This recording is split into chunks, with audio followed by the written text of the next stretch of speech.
I don't think anybody is around that doesn't know him, right? I don't know. There's a lot of new faces in that room anyway. This is Mr. Hirschberger. He's got a long history here. He was a former the Scoutmaster before we all got here. So you probably know Mr. Hirschberger. He's been to Philmont, and he's also expert in the outdoors. So he's gonna give us a little heads up on how to prepare for this trek. Some of the things that'll make our trek that much better. Can we close those? Yes. I was in Scout. Everybody just like shocked at everything. I think I put some notes together, and what I'm going to do tonight is just go through a lot of information real quick. I'm just going to touch on a few things. First of all, who all here is going to Philmont? 2, 3, 4, 5. All right. How many do you have in your trek so far signed up? All of us said 2 more. Okay, so Seven? 3 more, 3 more? Eight. right? Because we got 2 Matthews, right? Oh, and we have Augie. Augie. I'm and sorry, 2 more. Alex. Alex, yeah, right. So there's 3 that aren't here. So we've got a total of 1, 2, 3 Boy Scouts. Total of 6 Boy Scouts and 2 leaders. 6 so 8 scouts total. and 2 leaders? Okay, Yep. good. Couple of things is you're going to be getting, if you haven't already, I don't know if you've received the itinerary books or when those typically come out the first of the year, I think. You'll get those and you'll be able to choose the trek that you want. For those scouts that are going, why do you want to go? Luke, why do you want to go back out? I had a lot of fun last time, Yeah? and it was a great experience. All right, It was like good to get away from the city. good. Cool. I just wanted to see like how fun it was for Luke because he thought it was really fun, and like how Michael also thought it was fun, like Gabello. Mhm. So I just think that it's gonna be like a great experience. Okay. Well, it isn't all fun. Yeah. Okay. It's a lot of work, but there's a lot of satisfaction at the end of it as well. One of the things to consider is that the treks typically go from anywhere just over 50 miles to, if you take a super strenuous, some of those go up to 110 miles. And so part of it, when the trek books come out and you're contemplating which trek to do, go through those and find out which activities that you want to do, because they offer a lot of activities along the way at some of the different camp towns. So there'll be some camp towns, and then the other ones that aren't camp towns, they're just sites that you'll be by yourself out in the middle of nowhere. But at a lot of the camp towns, there will be different activities, panning for gold. I think they have long pole climbing. What'd you guys do? You did? We did rock climbing, horseback riding, cowboy action shooting, Black powder shooting at all? powder shooting. Mhm. And we did a lot of other cool stuff. We did a mine tour, Uh-huh. and And the astronomy one yeah, as well? That ring? yeah, we looked All at right. the stars and stuff. Is there an activity like every day, like every place It's you up to go? you. Oh, It's that's up how to you what you want to do and where you're going on your trek. So one of the things that I've always said is when you're putting your trek together, I mean, it sounds great to do 110 miles, but the thing is you're going to be on the trail a lot longer and you're not going to have time for some of those activities or side hikes or whatever. So find something that's maybe not so easy, but not one of the real difficult ones. I remember seeing a lot of crews that were, we were in and they were coming in like 2 hours later and they didn't look like they were having fun, and our crews had fun when we went out there. So anyway, so the itinerary books will come around, pass them around to everybody, let everybody decide on, their top 3 or 5, and then vote on them, whatever it is that you guys want. One of the things to remember on this is that you are going to be, the farthest and fastest you can go is going to be determined by the slowest person in your crew. Okay? Okay, we're going to get to training in a little bit here, all right? We can do that. A couple of things, documents that are needed, obviously your roster, you're going to need to choose your route. You're going to need your health and medical forms like you normally do at camp, and copies of your medical insurance cards as well. Logistics, how are you going out there? By train or by air or what? We planned by train just like they did last time. So far, anyway. Okay, good, good. So you'll need to make reservations on that if you haven't already, get that set up. And you had mentioned in an email you have the fee schedule already put together, and everybody current with that? We're all current. I think we Okay. got our payment in March, right? That's the next one. All right. That's good.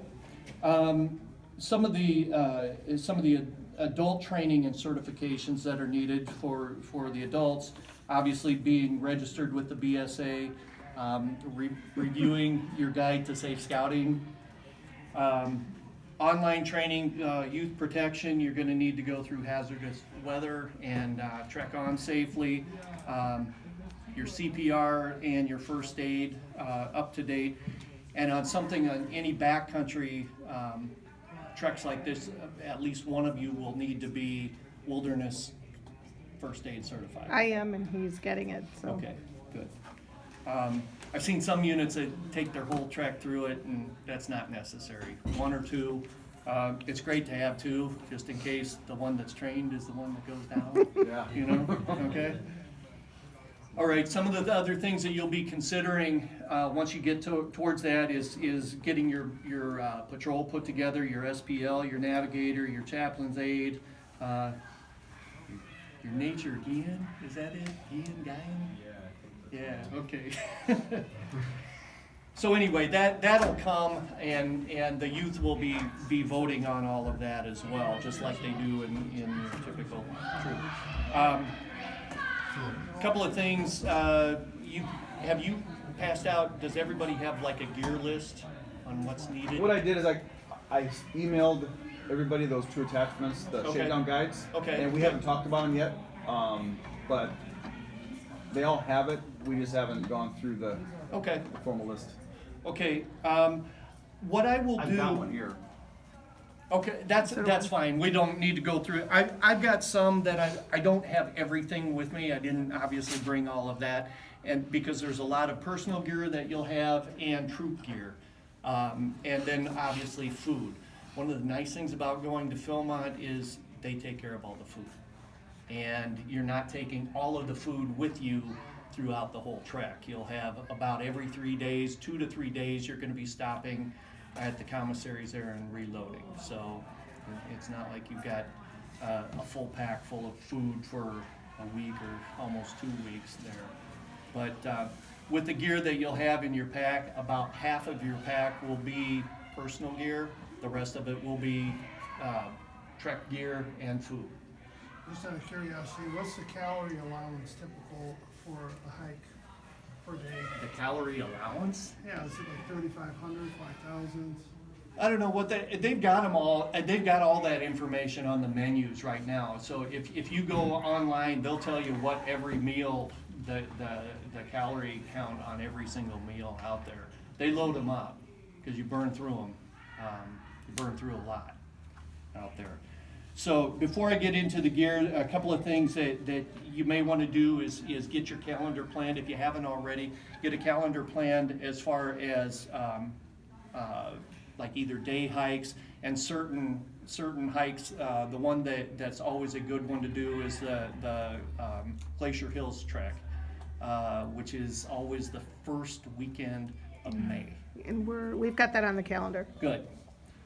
That's one that Badger Trails sponsors, and it's a real good test, and hopefully you'll have a number of day hikes and maybe even an overnight before that, where you can, that's where you'll really see where you're at as a unit, if you're ready or not. That's one of the things that I always looked at as far as for the training of not so much the youth. The youth, you guys are in pretty good shape and can hang with it pretty well.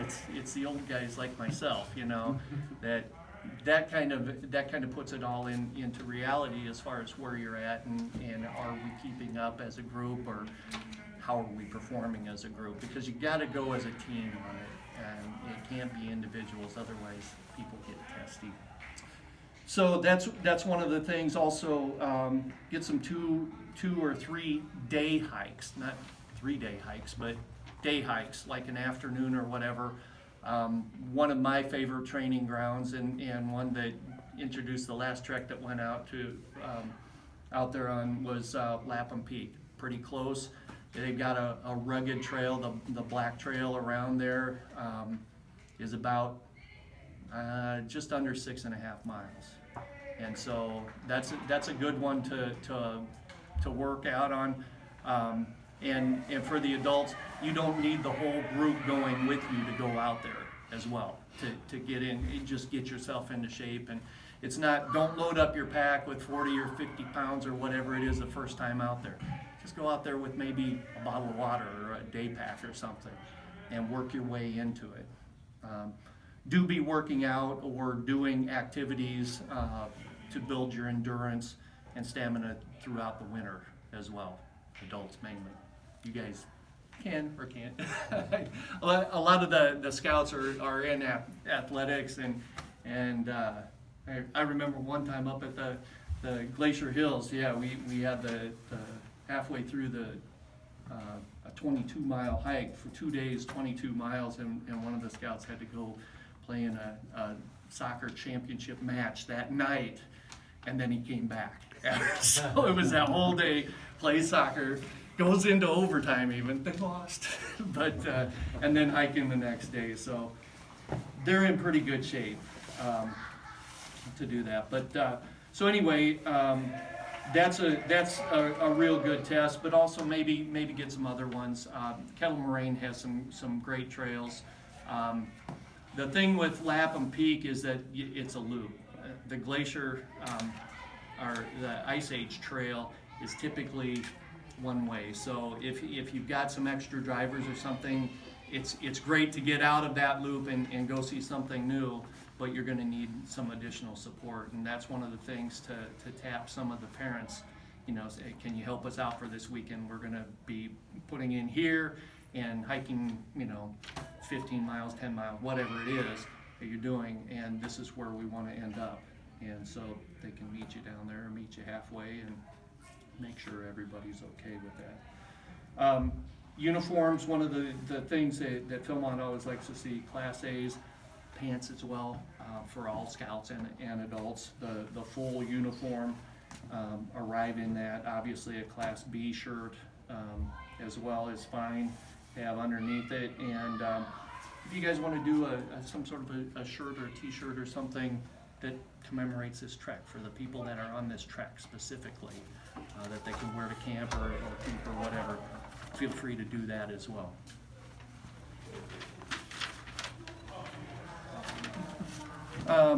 Medical information, obviously, you know, you'll have your health forms and everything.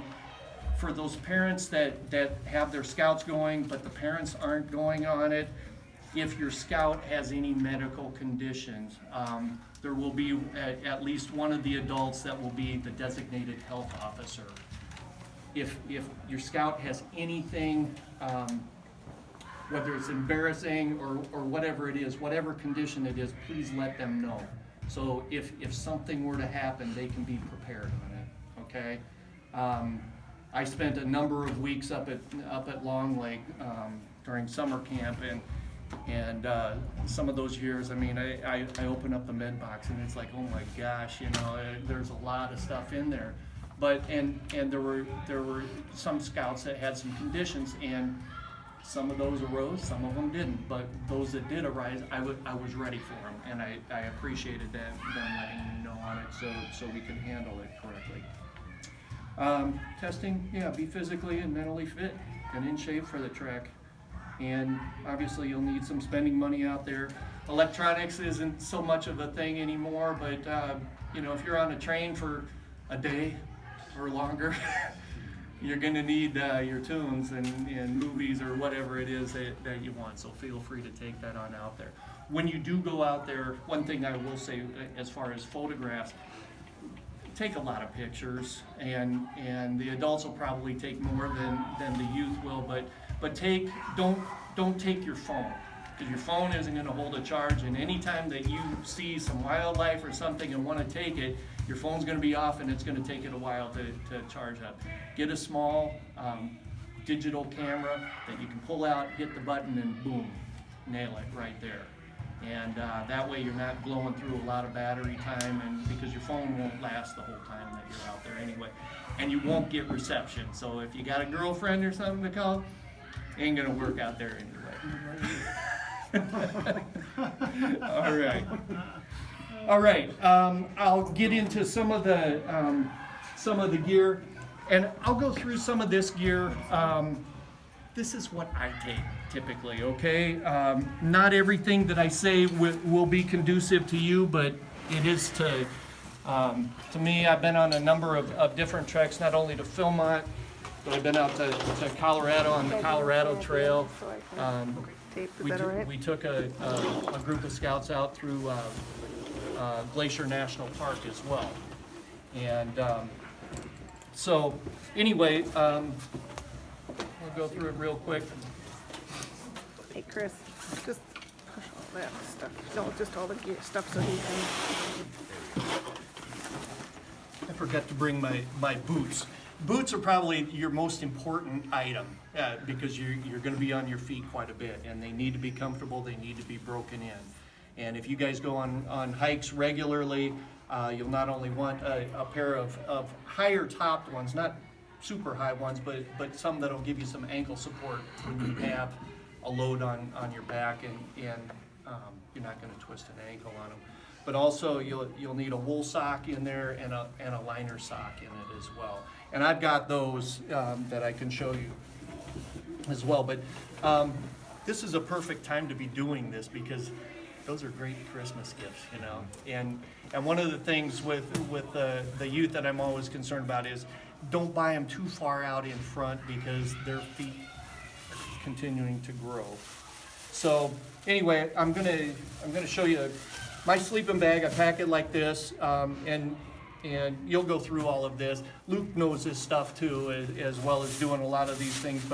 But I was pack it in a plastic bag. That way, if it rains, or I set it down in a puddle or something, my pack might get wet, but my sleeping bag won't. Okay.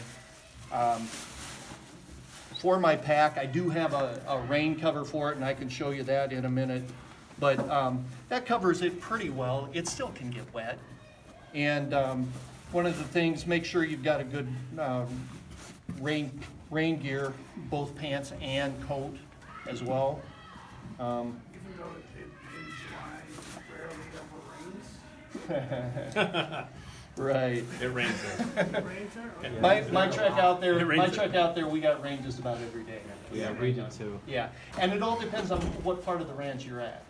Because there are some areas that don't, that are really arid, but others, yeah, we got rain, we got hail on out there as well, so. Just like Wisconsin. Yeah, just like Wisconsin. Anyway, I've got, you can see how small that packed down. I've got this is a down bag, it's to 20 degrees, I believe. It's been with me on all of my treks, and I've never gotten cold in it. It's like I said, a 20-degree bag. You'll have some other clothes if it gets colder and you feel a little bit of a chill. If you have a fleece, I'll typically take a fleece, or I've done it with a wool sweater as well. Wearing that in your sleeping bag. Having a stocking cap, always take a cap along, and it keeps me warm.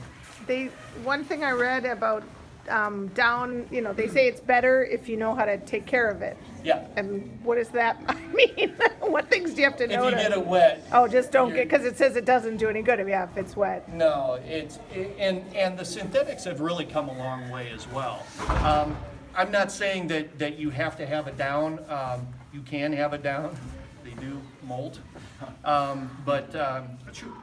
Yeah. But anyway, some of the synthetics now offer the temperature rating and also the size that they compact down to. One of the things that a lot of people don't understand is when they get a bag, whether it's synthetic or down, never keep it in that stuff bag for more than a couple of days, or when you're using it. When it's not in that stuff bag, it should be like in a big, like a mesh laundry bag or a pillowcase or something like that. Otherwise, when it's compressed down like that, it loses its loft, and that's your insulating value for it. So, you know, this one that I have has a hood on it. A hood that you can cinch it down on the inside. It's got a draft collar that goes around your neck that you can cinch in tight around here. So if you got any cold air, it's not going down your bag as well. On a lot of these, you can specify what side you want the zipper on. My left shoulder is kind of tender, you know, so I normally sleep on my right. Well, if I've got the zipper right there on my right-hand side, which this one is, it's easy to get in and out of, where I've got a couple of other bags where we got them and didn't really notice that until, hey. So anyway, again, this is one where, and this is I don't know if you guys are on the Scout, well, now it's Hiker Direct, Yeah. that program. I am. It's a great program. That's where I got this and a number of my other, Hikerdirect.com.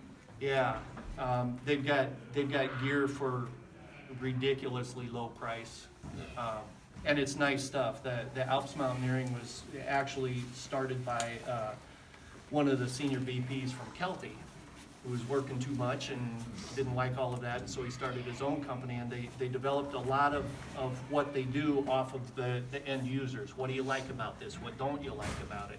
And so they made a lot of those tweaks to them. So I've got a number of tents, I've got a number of sleeping bags from Alps. Good product. I really endorse them for the price. They run a lot of sales too. Yeah. They have a holiday sale. You can get like a full outfit, and it's like half the price. Yeah. Retail. Sleeping pad. This is my hiking one. It doesn't have as much cush to it as my other ones do, but the nice thing about this is that it packs down real tight, and I think this is a 2-inch. Yeah, this is a 2-inch thick. It's a self-inflating one. I always give it an extra puff or two just to give it a little bit more cushion there. But again, this one is made for backpacking. They make them, and this one's probably 12 years old or so. They've got some others that are a whole lot lighter weight than this now. Some of the Nemos are a lot lighter, and I'd probably go with something like that. Thermarest are nice.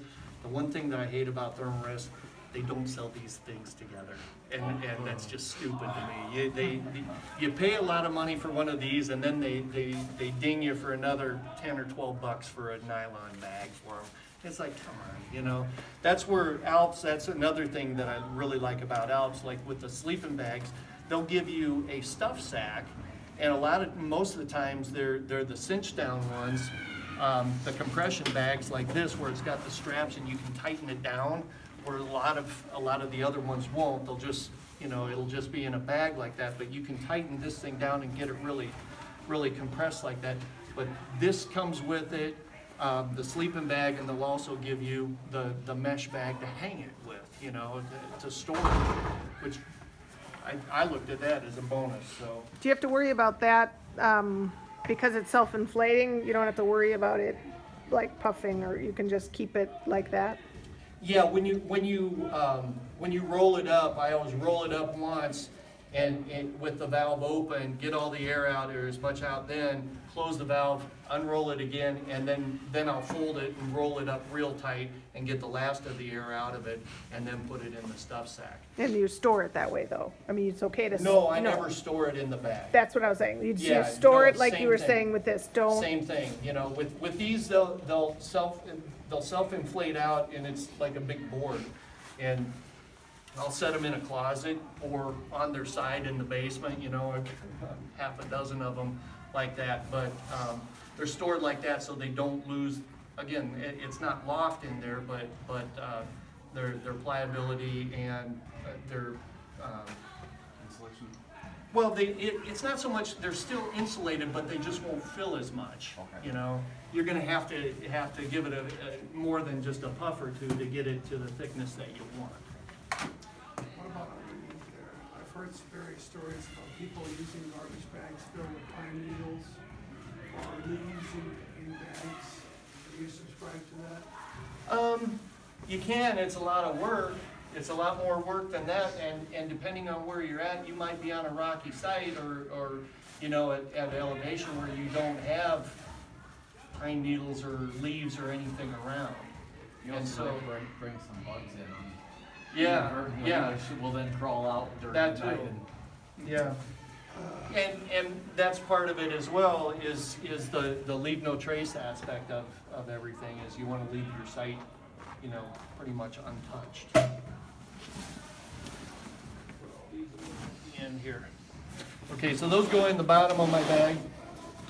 What size bag is that, like liter wise? Don't This they measure it? one is an 80 or 85, I think. You don't need one quite this big for, I think most of the youth, if they're in the 65 to 75 liter range, I think that'd be good for them. A couple of things that I liked about this one, you don't have to fill it completely full and pack it all the way full. But one of the things that I liked about this, what do I have in here? Okay.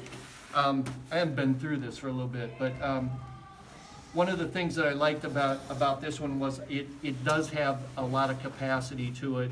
And once you open up and uncinch everything, you can get quite a bit in it. The thing with this one, you notice it doesn't have a lot of outside pockets. It's a pretty minimal bag. When you start getting into pockets and zippers, you start getting into more weight. Doesn't sound like much, but a zippered pocket here or there or whatever, you know, in a lot of those things will add up to pounds. And so, again, this one's a pretty minimal. It all goes in the top or in the bottom like that. No side pockets. I do have a top on it. One of the things that I like about this bag is that on the top, this top can be removed, and I can take this belt strap and take it through here. This comes off. Oh. I can put it through there and wear it kind of as a fanny pack. If I'm doing a day hike or something, I can put my rain gear in here or water bottles or whatever in there as well. So it's one of the things that I liked about this one. They have this one also. They've got some newer models of these now, but at the time this one they have it's got a plastic insert that they actually form it to you, which was nice as well. Fuel bottles. You're going to need to take fuel bottles out there, not full. You can't fill them up on the train, but take them out there. Look for a trek coming off of the trail. They've always got extra fuel typically, so you won't have to buy any when you get out there. What you're going to be using for food, for your meals, your mess kit, is this is my mess kit that I use. This one had this one actually was a spork. And I just ground the end off because I never used the fork, and it was always poking everything else. So I ground it off. So it's a nice little small spoon, fits my bowl, and I've got a cup for what I'm drinking. This cup was typically what I use for the crew, okay? Because you're boiling water, you're adding it to oatmeal or whatever. This was a community cup, dipping it and putting it in whatever. So that identified that one. So not much in the way of dining plates and all the other accoutrements on that. That's all you need for what you're going to be eating. You don't believe in those titanium cups? You can, sure. They'll dent. They do dent. Character. Yeah, that's fine. That's fine. This is, you're gonna need a backpacking stove, at least one of them for your trek. It'd be a good idea to have two, just in case. If you're out on the trail and one of the valves on them doesn't start working or whatever, but this is pretty much what you're gonna be putting your meal together on. right here. Here's your pump that fits into the bottle, and it fits into the side of this. This comes out and forms a tripod here. And connects into this, which goes into your fuel bottle, and it's got the pressure valve on it as well, and then your valve to open it up and close it. These, you don't just fire them up like you do a regular stove. You need to prime it, which means you open it up and let a little bit of fuel in the bottom cup down here, and then close it up and light that bottom cup. And what that does, it's a fire that comes up, but it heats the whole unit up. And so when that fuel goes through there, it vaporizes it, heats it up and vaporizes it, and then you've got a nice blue flame that you're cooking on. Is that because of the altitude that you want to do that? You'll do that anywhere. You'll do that anywhere. These I'm not gonna unroll them